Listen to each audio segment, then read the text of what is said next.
Somebody asked me what the week or what the days before the heart attack were like, and I told them I'd make a whole video. Look at this pimple.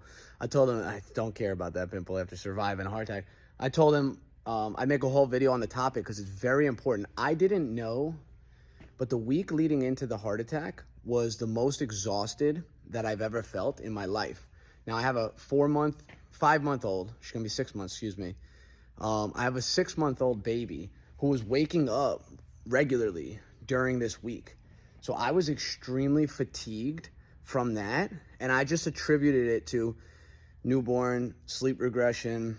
I'm getting up for work. I'm going through the motions of life, and it's difficult. You have a baby, and I'm just tired.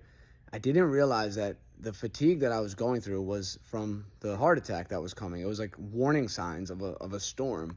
I had chest tightness, like randomly, and I always thought it was just nothing.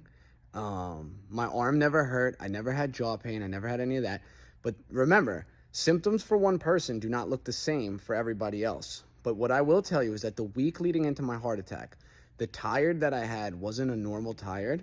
It was the most tired I've ever felt, and it was like it was to my bones how tired that I was.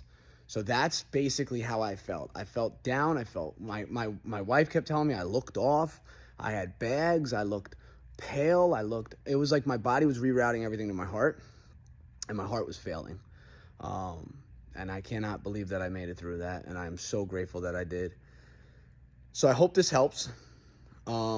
It's very important you pay attention to your body, and you pay attention to what's going on. You pay attention to, am I just tired? Am I tired from something? Like, the reason it slipped by me was because I was tired from a real reason, right? I didn't have any, so it slipped under the cracks. But if you're paying attention to your body and you're tired and it's on a deeper scale than normal, than regular, how you would feel, you need to pay attention to that. And I'm not saying it's your heart, and I'm not a doctor or anything like that. I'm a person that survived a heart attack that's now advocating for other people to just pay attention and get in tune with their body.